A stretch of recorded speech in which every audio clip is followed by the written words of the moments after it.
colloquium today. We're fortunate, very fortunate actually, to have with us Professor Matthias Grosse of Perdekamp, who is from the University of Illinois, Urbana-Champaign. He's the head of the physics department there and a nuclear physicist. He performs experiments. His research focuses really on nuclear structure and nuclear bonding. And he conducts experiments mainly at CERN.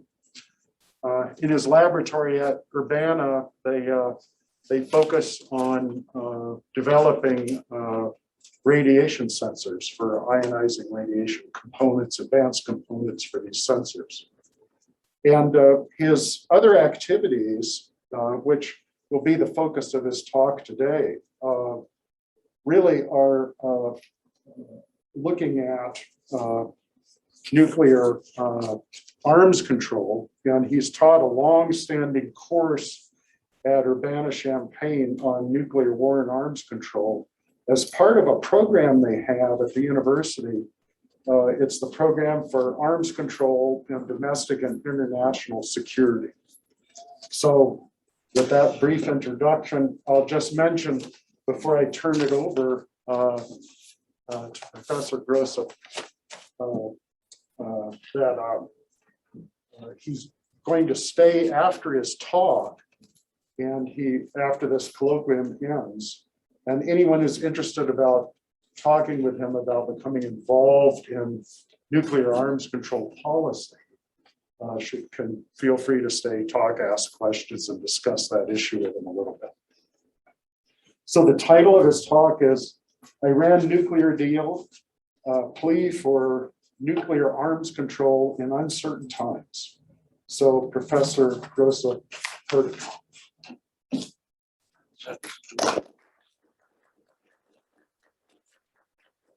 Well, thank you for the kind introduction and the invitation to speak here to you about nuclear arms control. I'm here also on behalf of the physicist coalition against the nuclear threat in the American Physical Society. Paul already explained, we will go through the discussion of the Iran nuclear deal. And then in the end, if you are interested, I can tell you what this is about. It's basically an effort to advocate the problems that arise from large nuclear arsenals around the world, and to advocate with our political leaders. Today, the topic is the Joint Comprehensive Plan of Action, or the Iran nuclear deal. What I will do is I will give you a brief summary of the status where we are with this particular arms control agreement. Then you will see there are two opposing camps that try to determine future action on the Iran nuclear deal. And to understand the traditional nuclear arms control position better, I will review the risks that arise from the nuclear deterrent that we have. And then I will go through the history of the Iran nuclear deal, explain the agreement, and summarize by describing how the United States withdrew from the agreement and now is trying to renegotiating the agreement with Iran and with the other powers that are signing the agreement. So, so what is the Iran nuclear deal about? It's a nuclear arms control agreement between Iran and the United States, the United Kingdom, France, Russia, China. Note, these are the 5 original nuclear powers that are permanent members of the United Nations Security Council. And then we have also Germany representing the European Union in this group. And the idea is for the P5+1, this refers to this negotiating parties, to stop Iran from further producing fissile materials.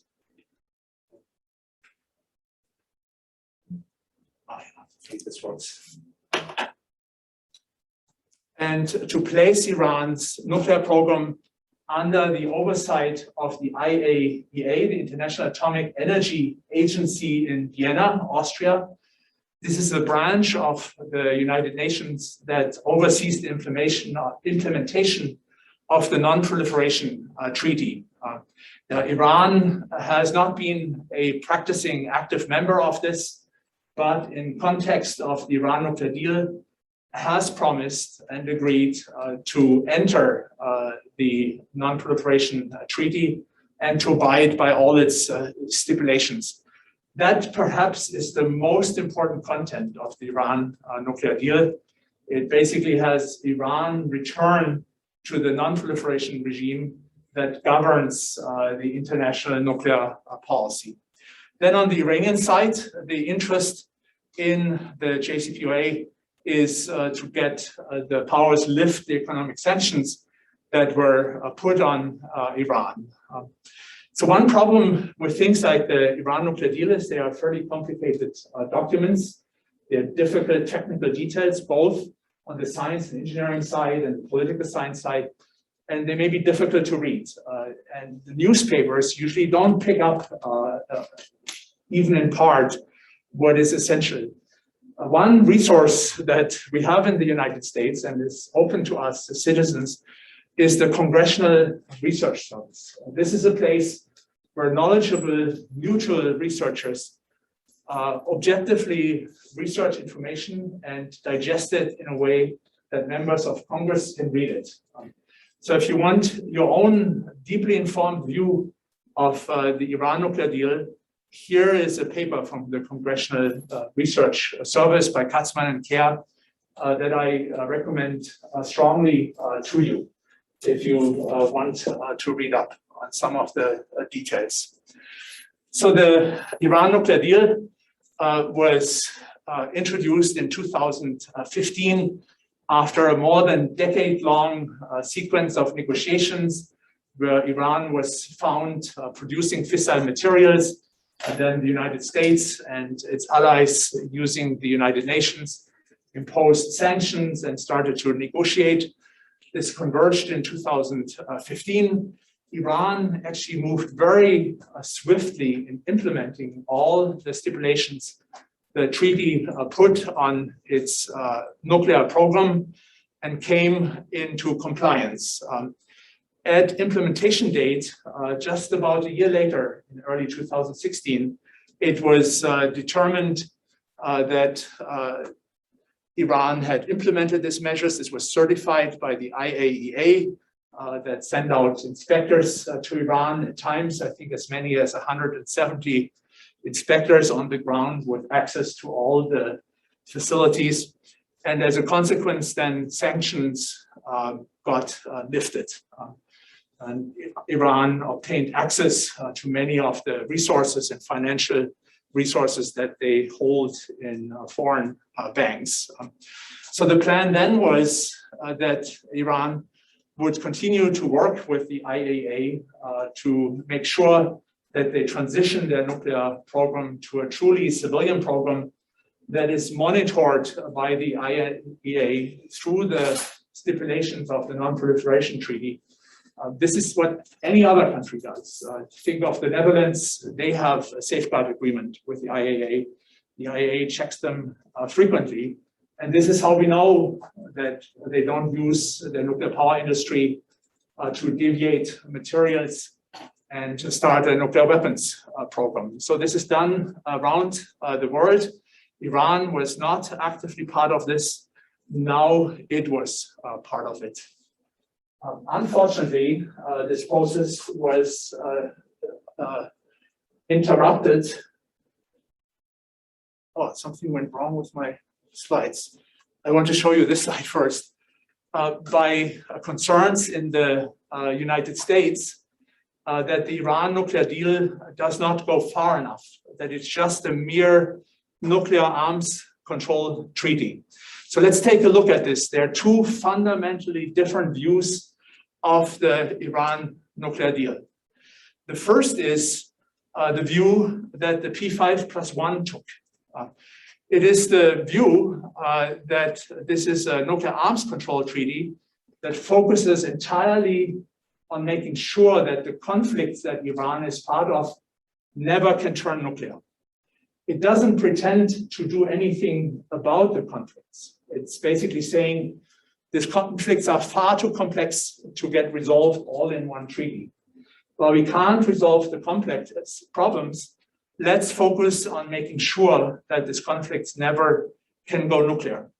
And this is quite analogous to what we saw in the Cold War between the Soviet Union and the United States.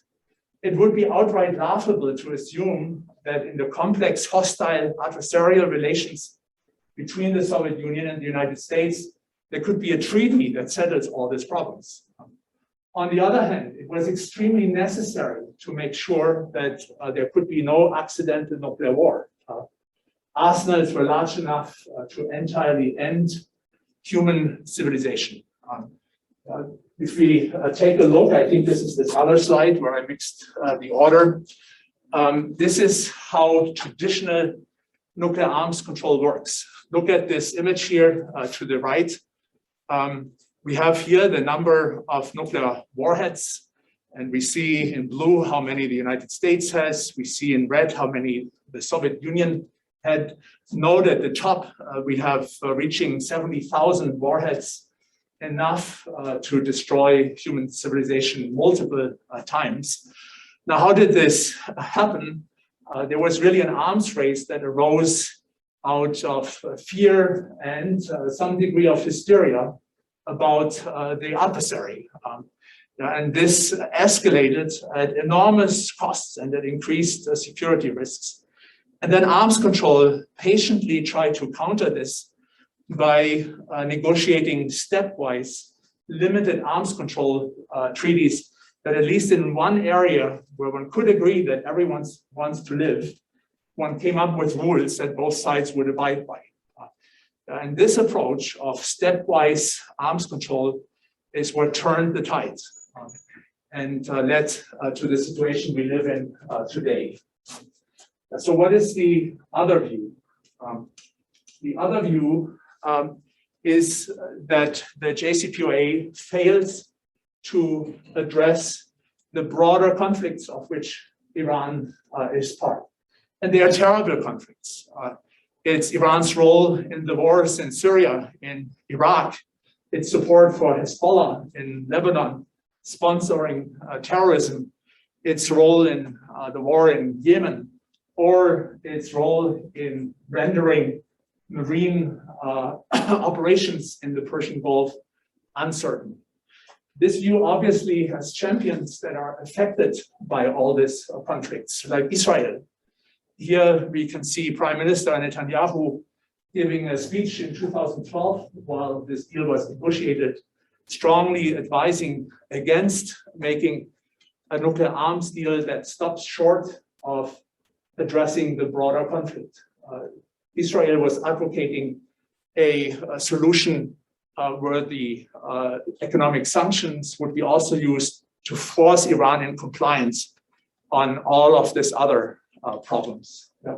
Those are the two really opposing views on the nuclear deal.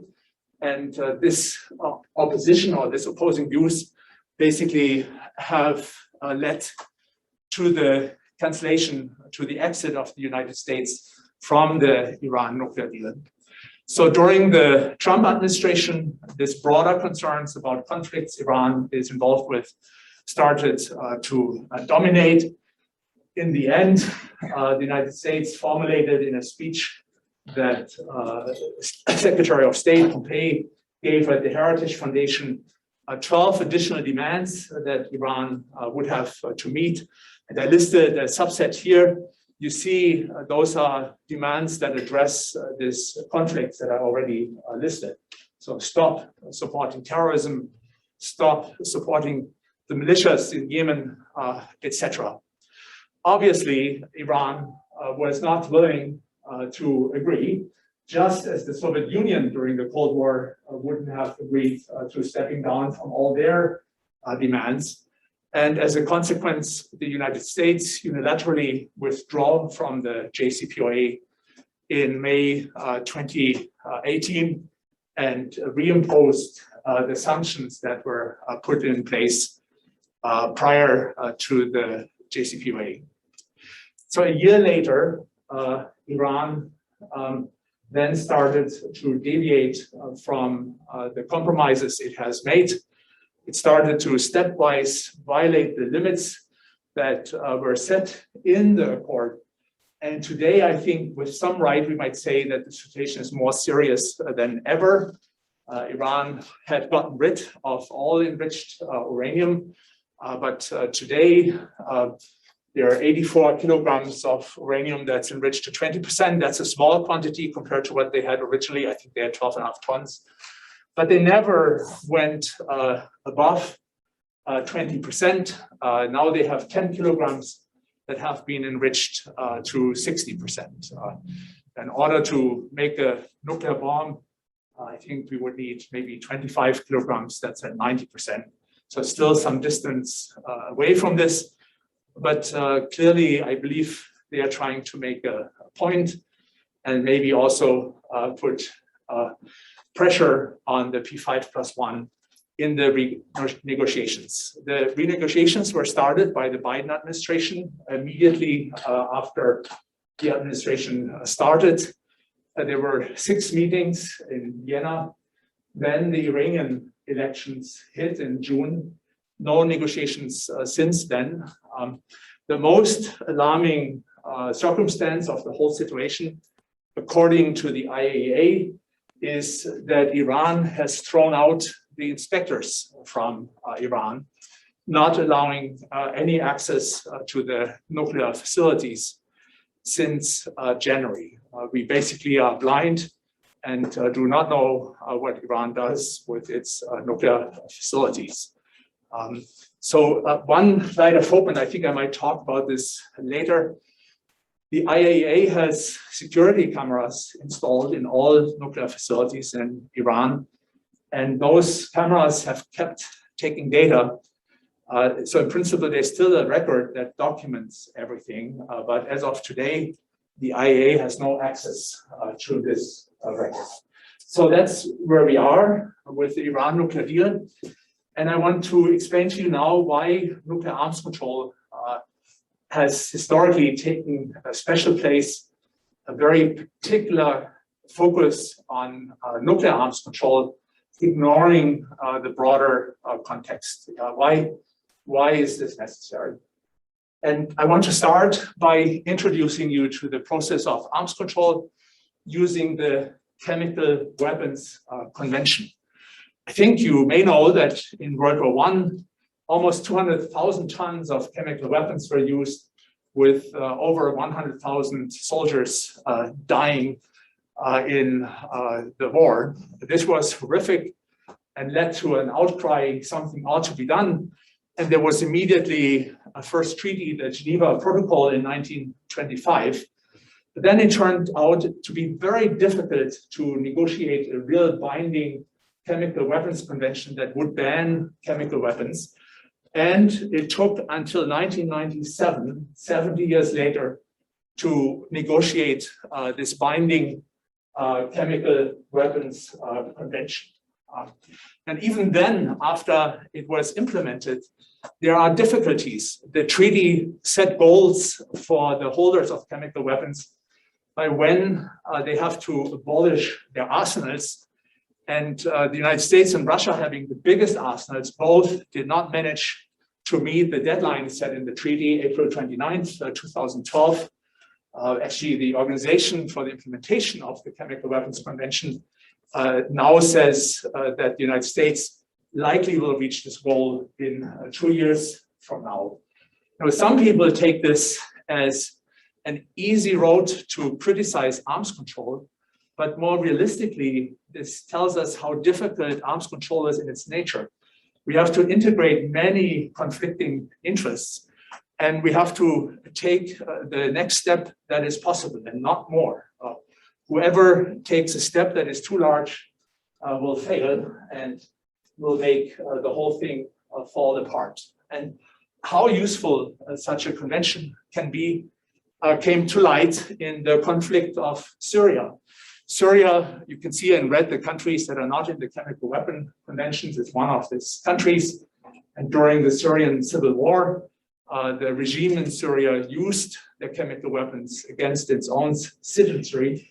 And then the Organization for the Prohibition of Chemical Weapons was quickly able to use the machinery it has built, for example, ships that can destroy chemical weapons at sea, to eliminate most of these weapons. It's never perfect. Syria retained illegally a small amount and used that for further atrocity. Still, the value of this treaty in limiting the atrocities is very large. So I think we appreciate how difficult arms control can be. This here is a slide, I don't want to go through the details, that shows the machinery that is now in existence through this treaty. So there's an organization that monitors all countries for the possession of chemical weapons of relevant industries. And there's all sorts of resources. I mentioned this, ships that can incinerate chemical weapons at sea. And they were quickly able to use this framework and machinery with a large number of international collaborators to reduce the crisis in Syria to more manageable sizes. Now, nuclear weapons are in all different dimensions compared to chemical weapons. They are devastating in their consequences. This here is a picture taken in Hiroshima, where more than 70,000 people were killed immediately, and 70,000 were left injured. This, by today's standards, is a small weapon. It is a 15 kiloton weapon. The weapons that we have on our intercontinental missiles, like the Minuteman III, are half a megaton, 500 kilotons, to a megaton, 60 times more than this. And the consequences are very far-reaching.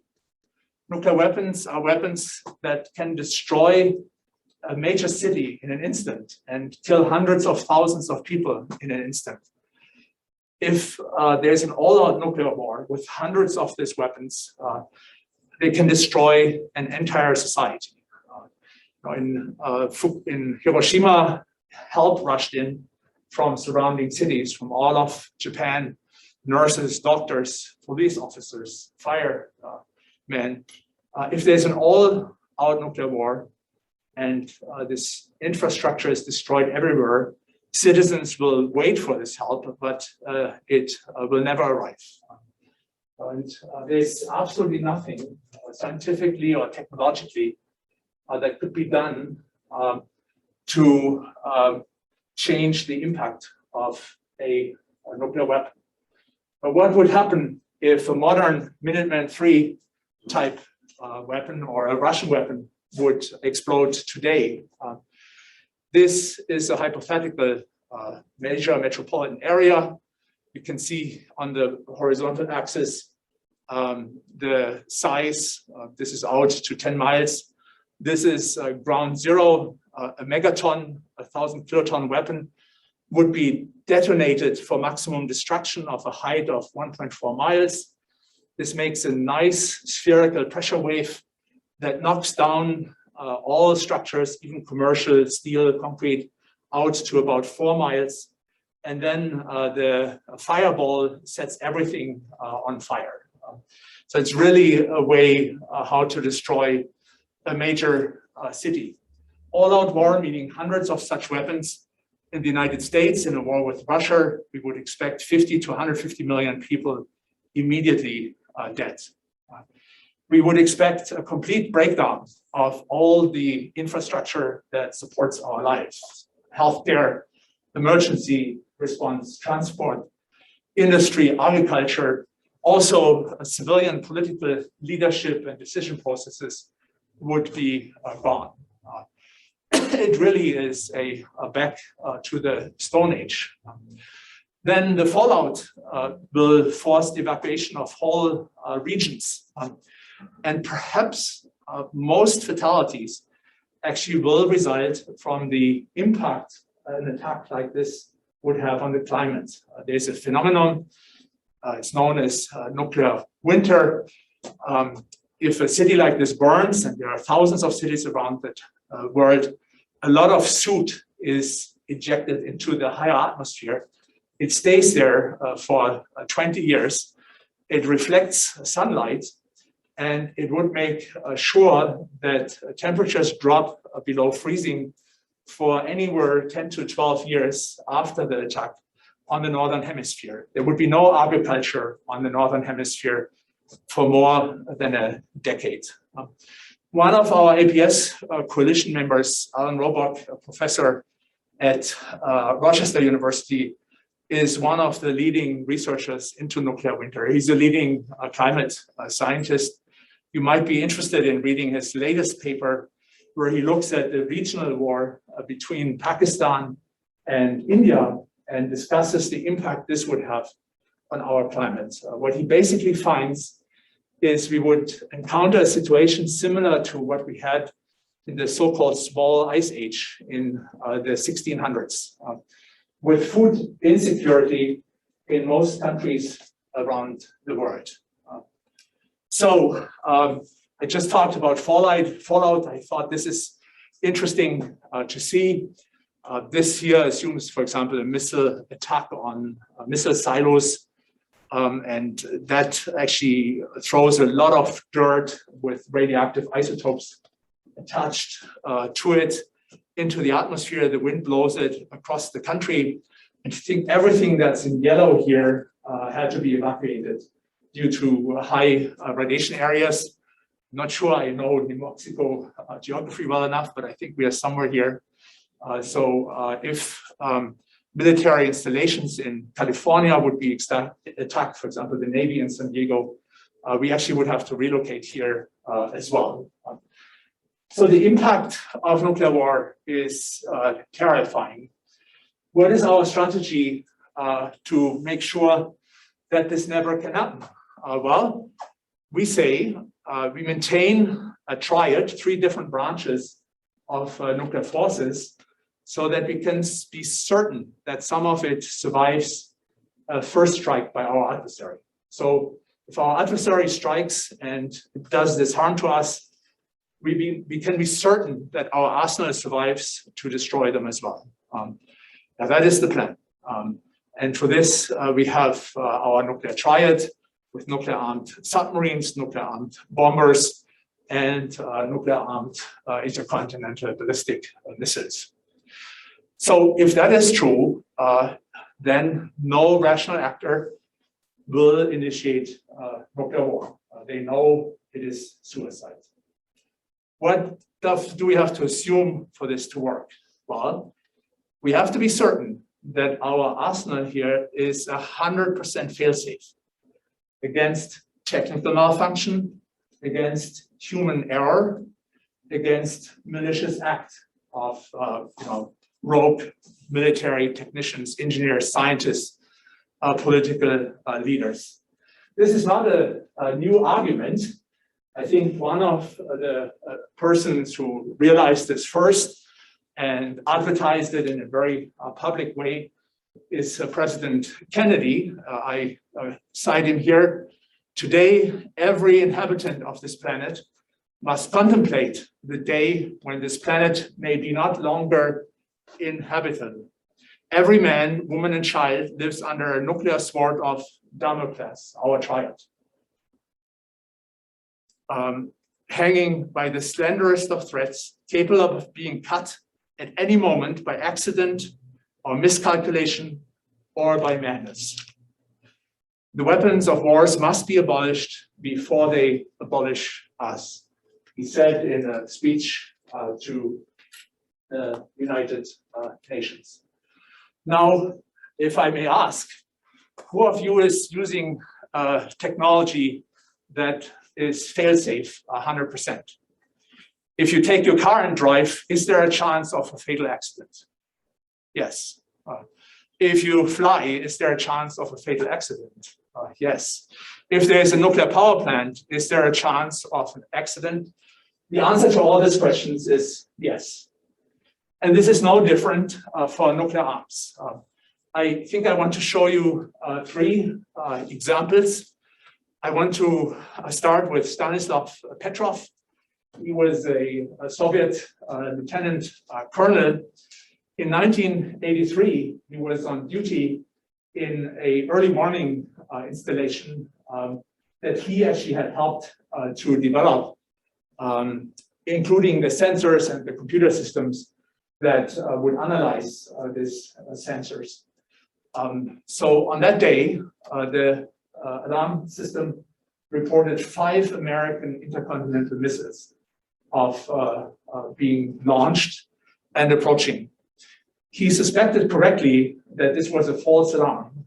He did not have proof, but as he was involved in the development, he had certain doubts.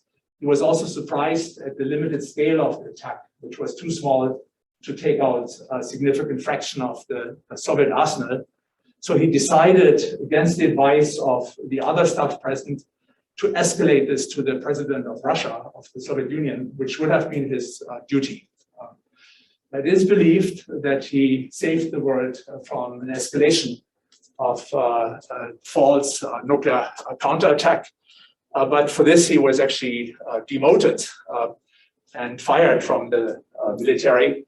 Only later, his contribution was recognized in many countries around the world. There's a movie, Stanislav Petrov, The Man Who Saved the World, and it is extremely interesting to see. Here's an example from the United States. Here's a case in 2007 where an aircraft was loaded with 6 nuclear warheads, but this was not known to the crew, and it also was not known at the Air Force Base where the plane then landed. The nuclear warheads were not reported missing for 36 hours, and they were sitting on a part of the runway that was not sufficiently guarded.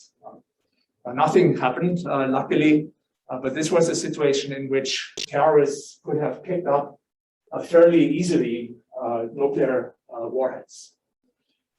Then here's a story from the New York Times. This is about a case where 34 Air Force officers that do their service on the Minuteman III, the ballistic missiles, cheated in an important regular test that evaluates the knowledge of facilities and procedures. It sounds like a small thing, but obviously, if you have a weapon at your disposal that can start within minutes and can destroy an entire city like Moscow, it is most important that your training is recent, that you're familiar with all procedures, that you're knowledgeable. Now, I do not mean to criticize the forces. I believe they work hard. They do a fantastic job. There are lots of resources that are thrown into this. The United States really puts its best foot forward.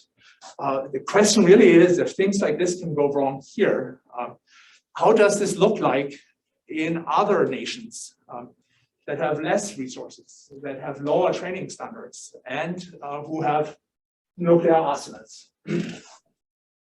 Next, I want to introduce you to Sister Megan Rice. I think this shows her in 2018 when she was 88 years old.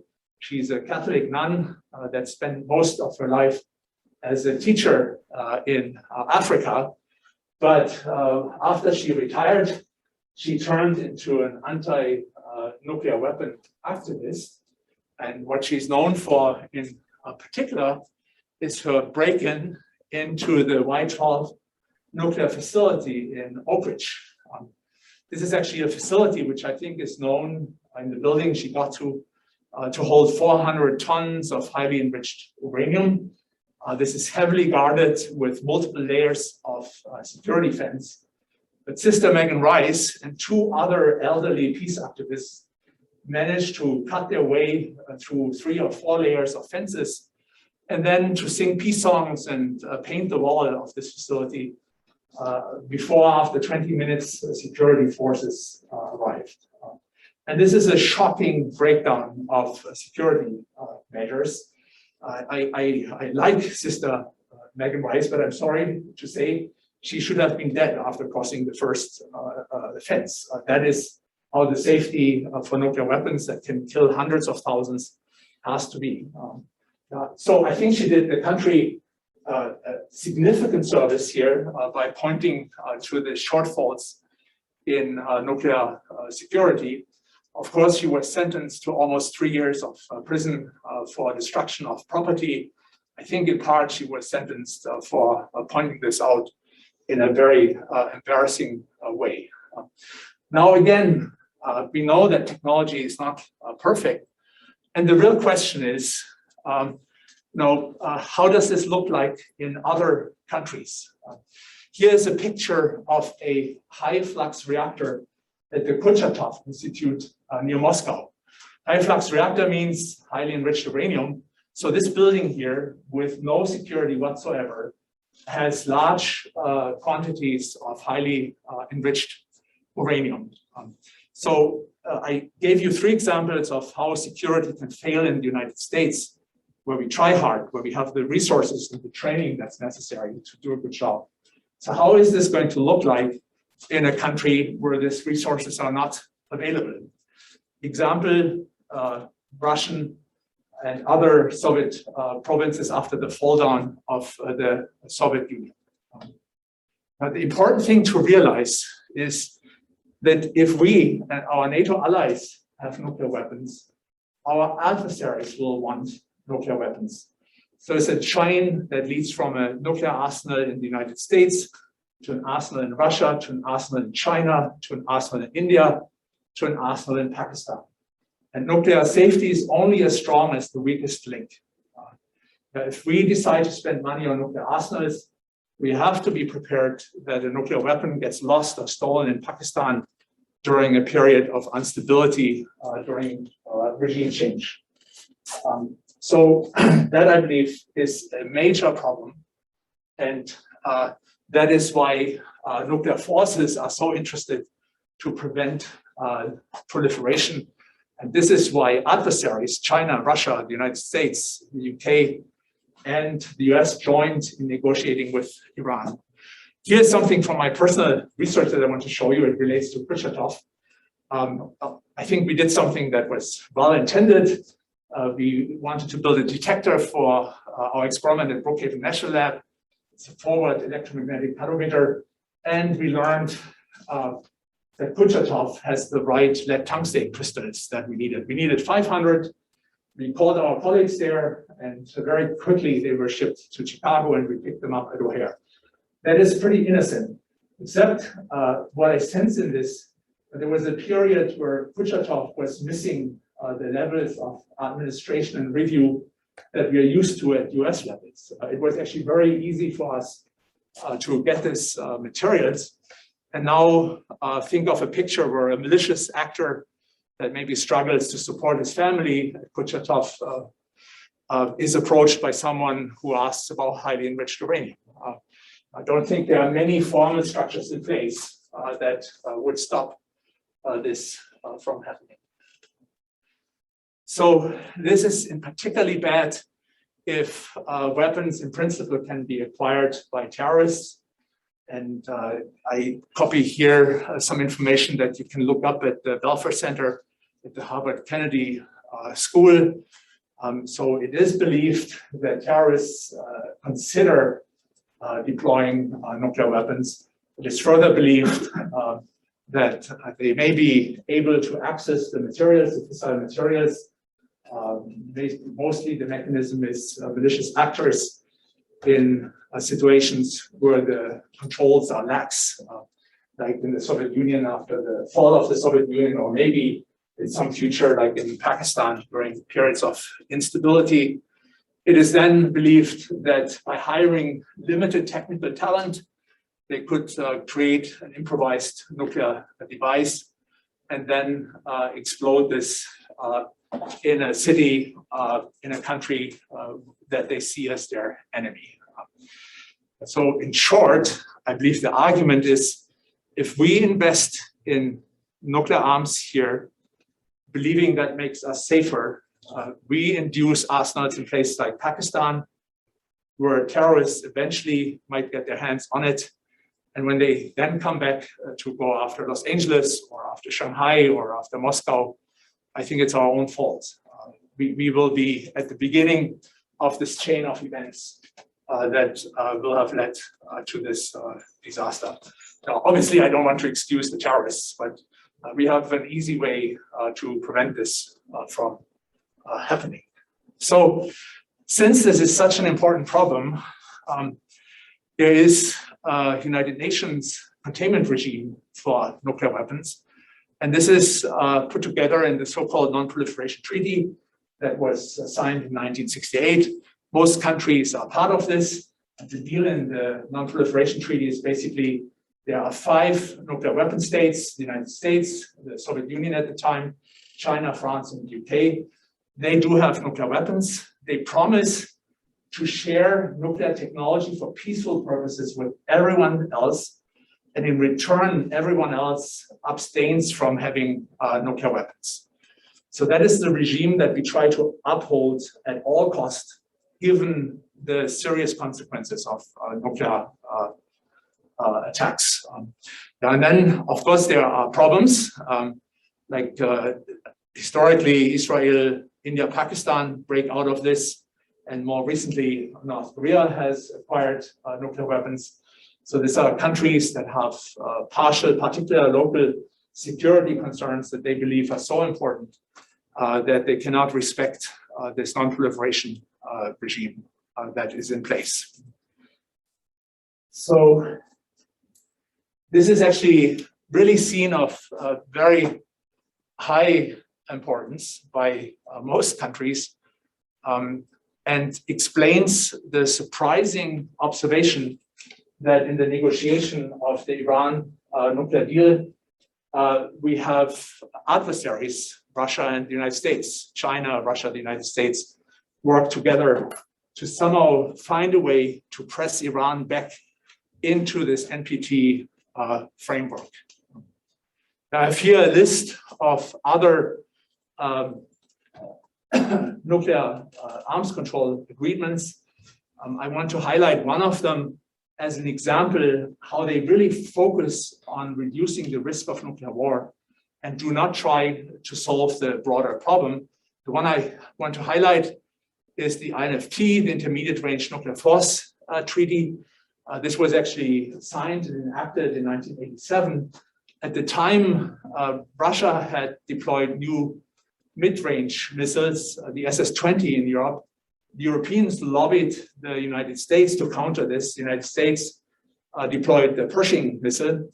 Shortly after this was done, it was discovered that this was enormously destabilizing. The Pershing missile can reach Moscow in less than 10 minutes. The Russians really interpreted this as an aggressive move that could decapitate their leadership. And realizing how destabilizing this was, and leaving alone all the other conflicts that there were between the Soviet Union and the United States, actually both sides very quickly agreed on this arms control treaty. So now Israel and Iran should be very interested to avoid nuclear confrontation. Here I'm using a simulation that you can use if you like. That's made by Alex Darstein at the Stevens Institute for Technology. There's a nice web interface. It lets you simulate the impact of a nuclear attack. And here I say that Tel Aviv is the target of an Iranian strike with a 150 kiloton bomb. This creates a fireball of 0.6 kilometers radius. It basically kills 250,000 people instantly, and it injures almost 300,000 people in addition. If that ever was to happen, Israel would strike back. Let's assume they strike against Tehran, a huge metropolitan area. Let's say they strike with a 150 kiloton weapon. So I put the blast somewhere in the inner districts of Tehran, and we see that the estimated fatalities immediately exceed 800,000. with an enormous number of additional injured people, almost 2.5 million.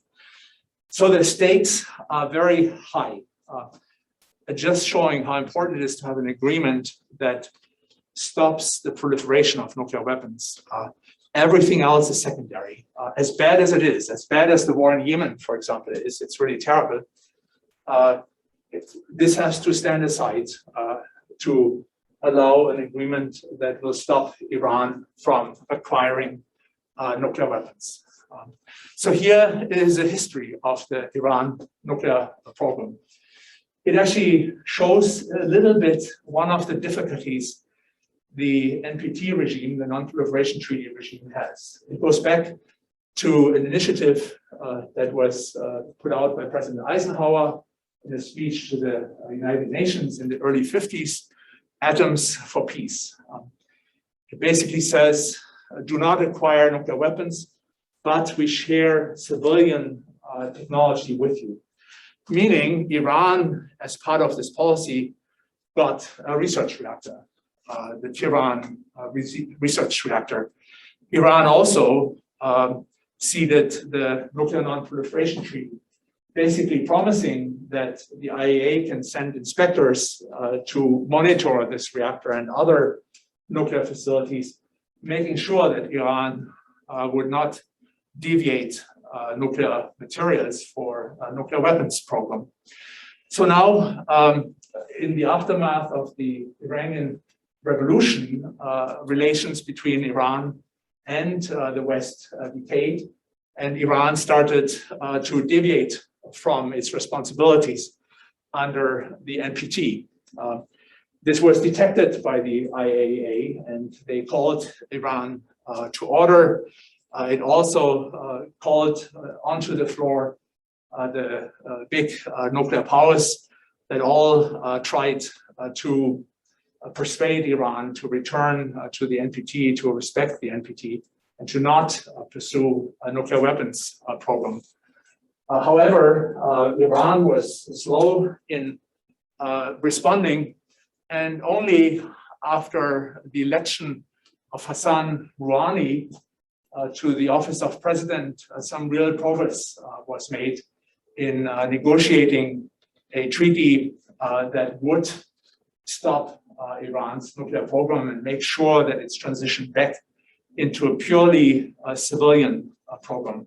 One thing that one has to say in fairness, while Iran was in violation of the NPT, it is now believed that they stopped a serious military dimension of this as early as 2003. It is believed that there were single independent efforts that were relevant for military technology development. The last of those were stopped in 2005. But clearly they enriched uranium to levels that exceeded the permissible levels under the NPT. Then in 2014, in preparation of the Joint Comprehensive Plan of Action, there was a joint plan of action that was designed to bring Iran back in compliance with the NPT, the safeguard agreement. So one thing I want to describe to you is an aspect that I believe is very important in arguing why we should be looking for cooperative ansatz where we collaborate with Iran. Iran is a somewhat untypical country for the Middle East. It's actually a country of long history and high culture and significant scientific and engineering talent. It's a big country of 85 million people that has a highly educated technical workforce. If in isolation, Iran has the capability to move any direction they want, they don't need help from Pakistan or North Korea. They actually can develop a genuine nuclear weapons program. Look at this here, and I compare actually Iran with Saudi Arabia. Saudi Arabia is another country that might go for nuclear weapons, in particular if Iran succeeds to get them. In Iran, we have a physics society that's 100 years old, that has 10,000 members, obviously smaller than in the United States, but very respectable, very strong. It really is a country of science and technology. We cannot hope to stifle them by isolating them.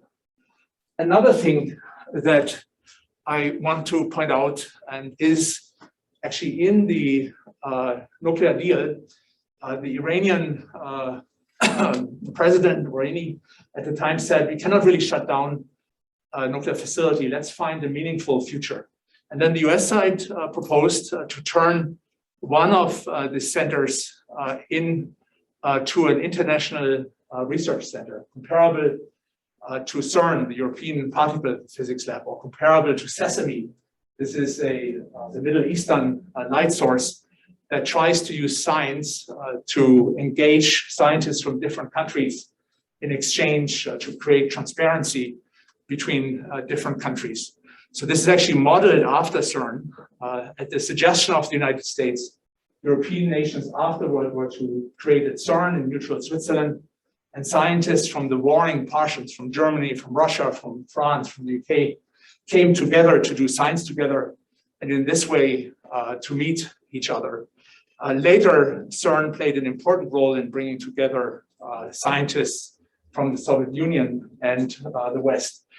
Actually, it is CERN directors who worked with the European Union to fund Sesame, the light source in Jordan. And the idea is similar. And what the United States suggested in the JCPOA is to do the same with Fordo.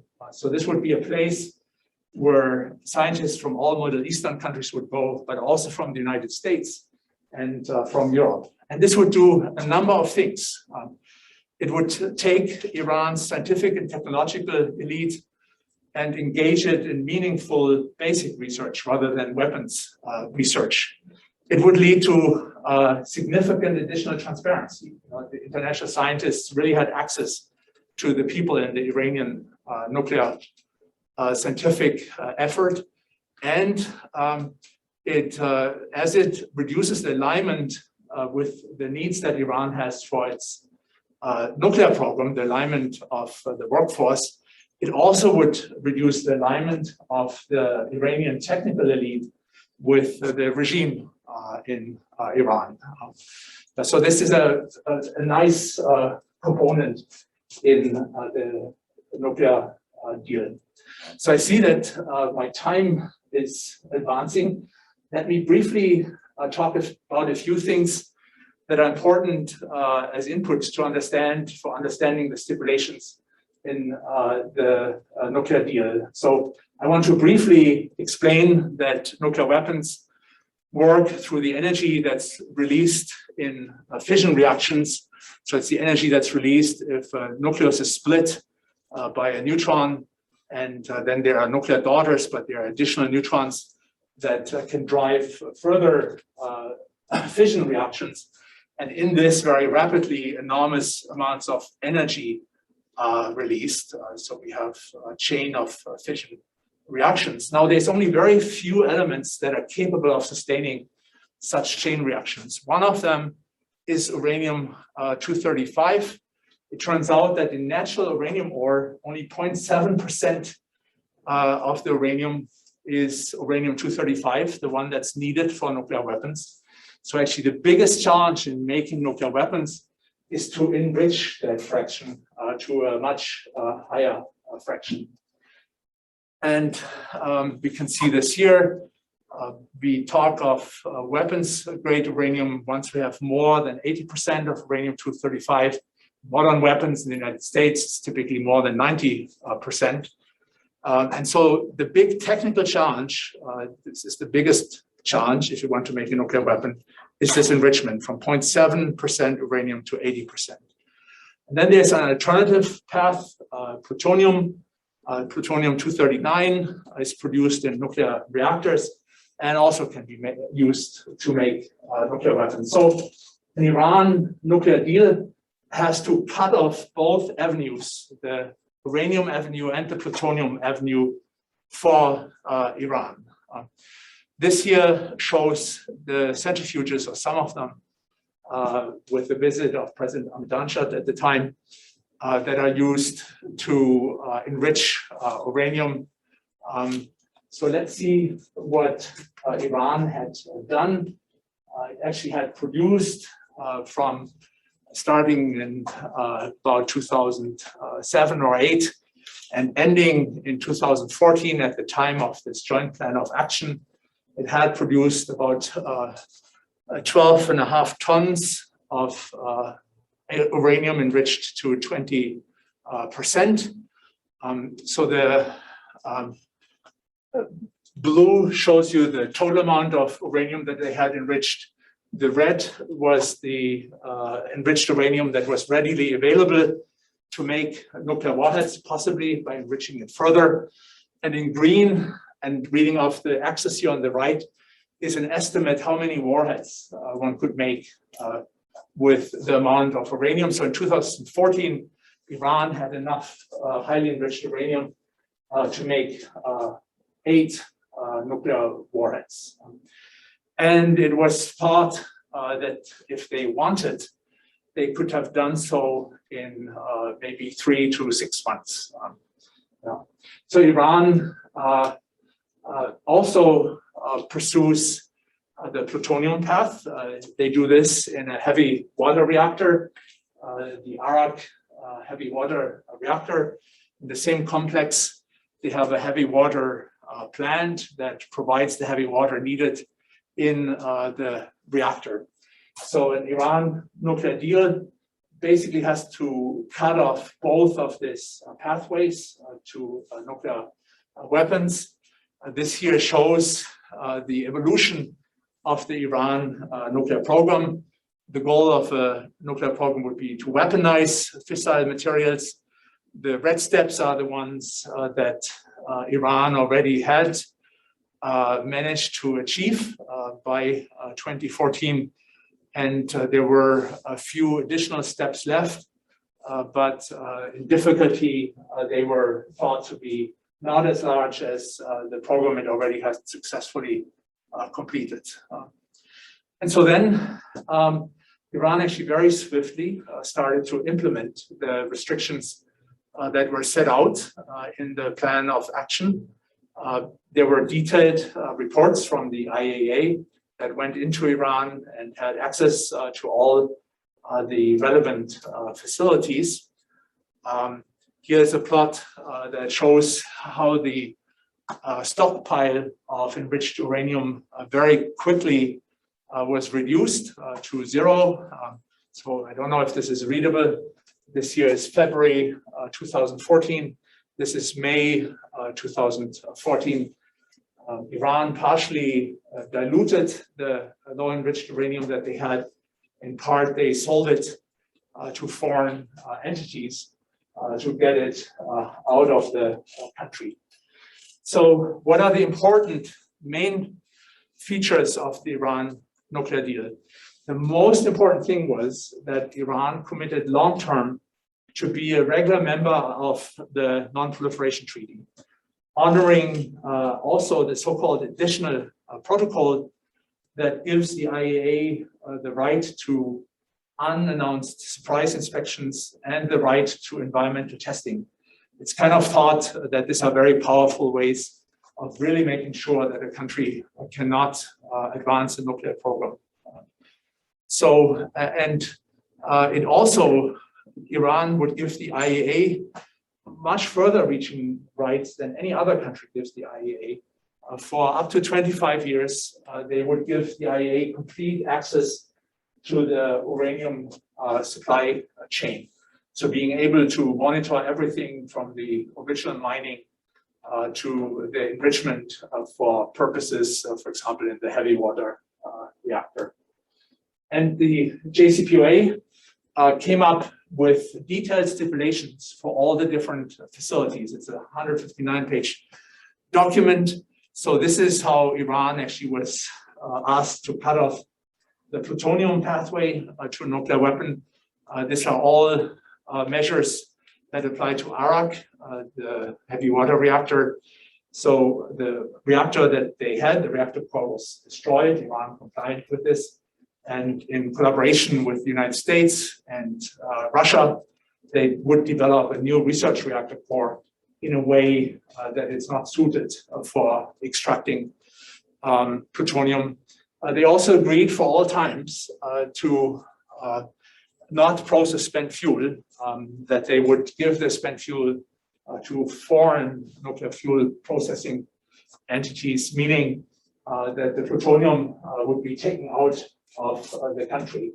So this, in a very reliable way, would have cut the supply chain for plutonium.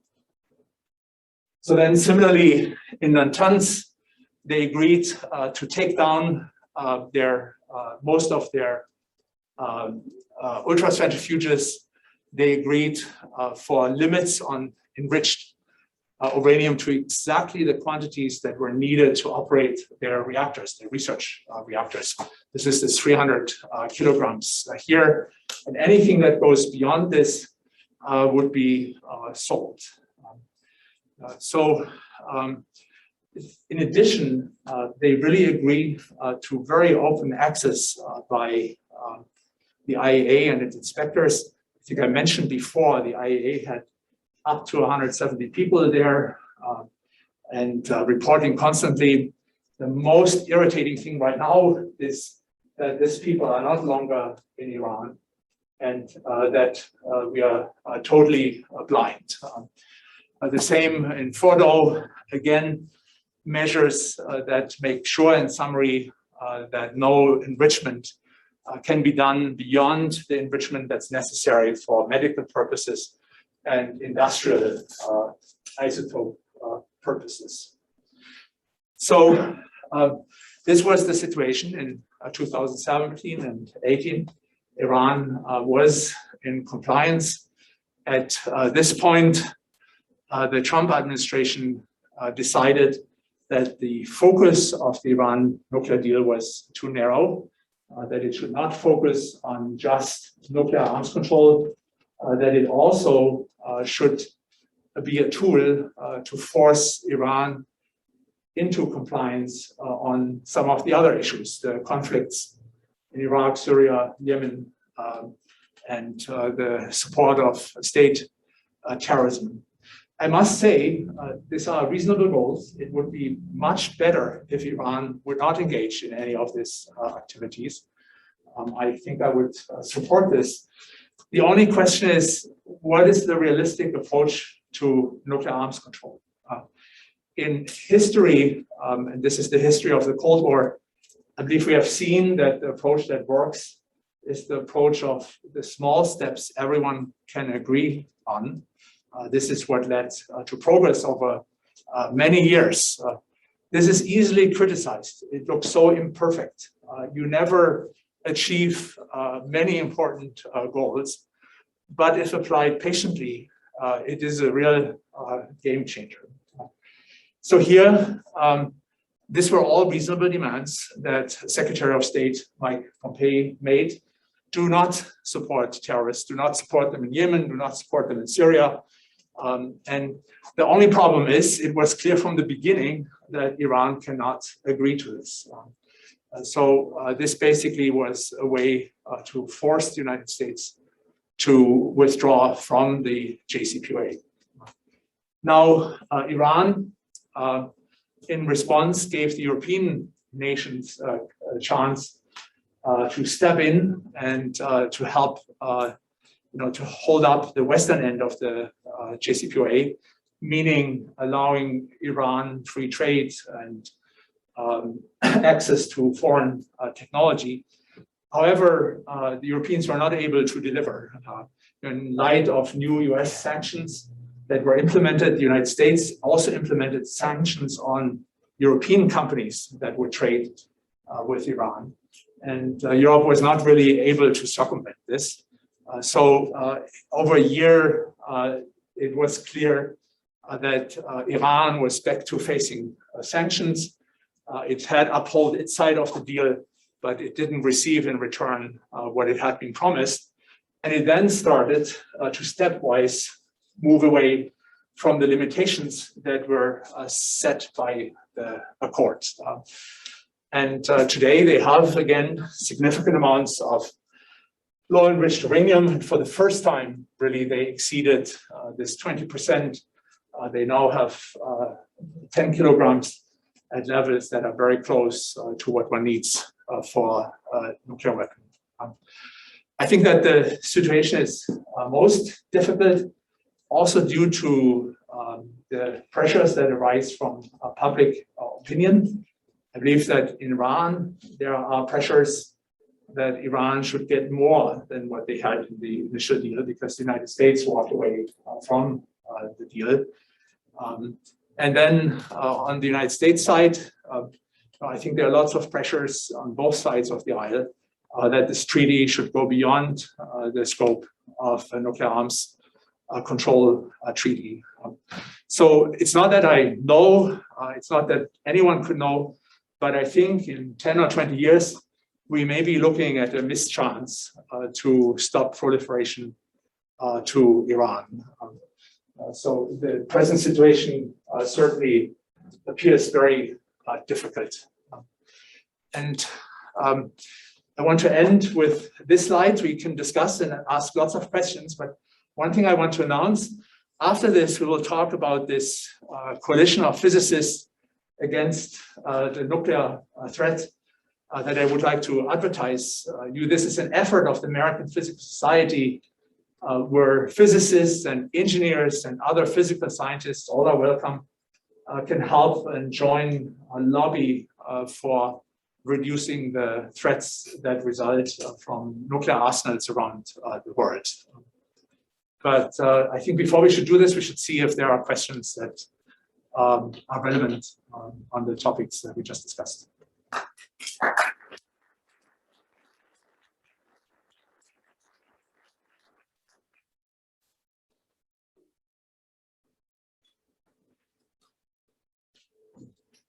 Yes. What's going on with North Korea? North Korea has made the transition to a nuclear weapon state. Yeah, is anybody trying to stop them? I think it now would be very difficult to stop them. It is thought that they have an arsenal of maybe 10 nuclear warheads. It could be more. It's not known.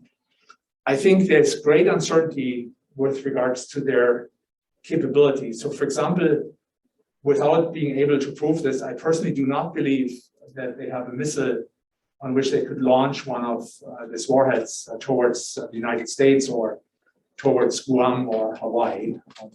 The technology there is extremely challenging. I think in the past, other nuclear weapon states went through complete tests where they took nuclear warheads on ballistic missiles and demonstrated that they still could explode. For example, the acceleration during the launch of a missile and then the re-entry into the atmosphere are huge. They are comparable to running a car with, I think, 50 miles per hour into a concrete wall.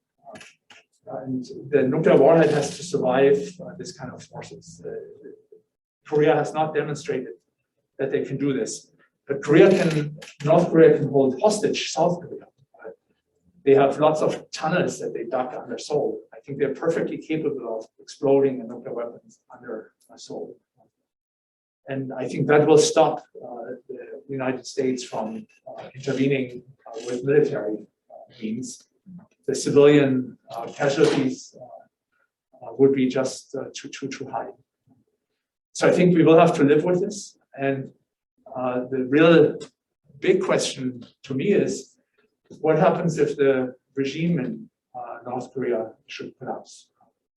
Who safeguards the nuclear weapons and nuclear materials that they have? I mean, not that anyone knows that this is going to happen next year or in 10 years, but it might happen.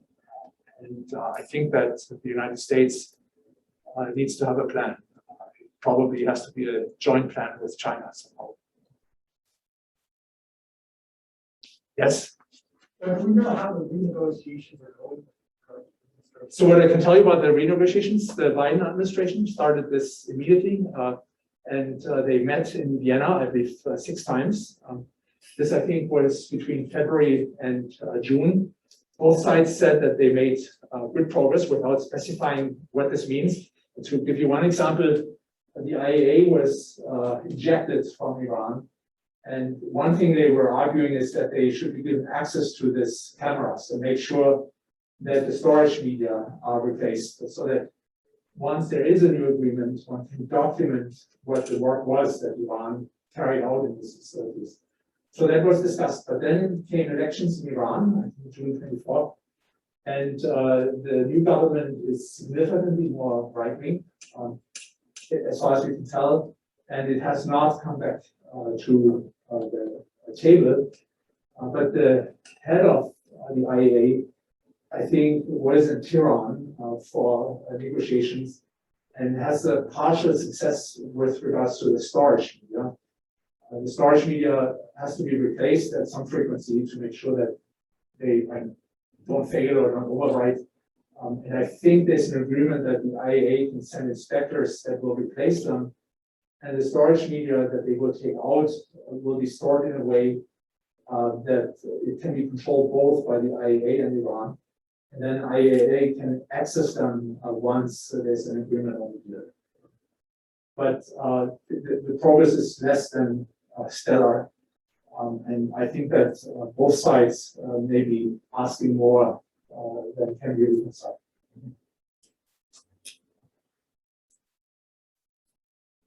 Yes? Why would we think that Iran would want to enter in renegotiations after we pulled out of a deal? Why would they trust us Yes. to keep a deal in the future? Well, it seems to me that there are a couple of things that Iran wants. And I'm not sure if I'm fair. At the top, I mentioned regime survival. They clearly want this. But I think they also want prosperity for their citizens. And I think they want dominance in the Middle East that they consider as their backyard. And I'm not sure if it's in their interest to insist on a nuclear weapons program. The nuclear weapons program, narrowly speaking, may be good for regime survival, but I don't think it's good for turning into a prosperous nation. And it also might, in an awkward way, be adverse to them reaching their local goals in the region, because it certainly will trigger a very stiff opposition from the United States and its allies. One thing I also feel, and, not that I really know, but in Iran, it's an authoritarian regime, but not to the same extent as in North Korea or it was in the Soviet Union. I believe they have to listen to their people to some extent. I don't think they can afford to have sanctions that turn Iran into an impoverished country long term. I think then the regime will not survive. Would not survive. Yes? So if in the next 10 years, the world decides that nuclear power is the only short-term solution to the global warming crisis, it sounds like it's going to make your job a heck of a lot harder. What are the thoughts on that, looking forward on that? So the problem with nuclear power is the dual use. So whoever has a civilian nuclear power program, in principle, could have a military program. And there are split opinions. In my view, the challenges that arise from climate change are so massive that it probably would be foolish to ignore nuclear power. But it really does mean that we have to double down on our efforts implementing the NPT regime in a really serious way. And we failed repeatedly. I think it was very good to ask about North Korea because the United States and other powers failed to intervene at the time it was possible. It's now too late. So I believe that one has to take this NPT regime serious. So what it is, nuclear weapon states cannot be changed, they have nuclear weapons. Everyone else is monitored by the IAEA. The IAEA will detect with certainty deviations, and the IAEA will report it to the United Nations Security Council. That's the mechanism. But that's the place where it breaks down. When it's reported there, then the Security Council, the United States with its allies, but also China and Russia have to act. There can be a resolution that threatens force to stop a nuclear program from developing. That is what probably should have been done for North Korea. That is what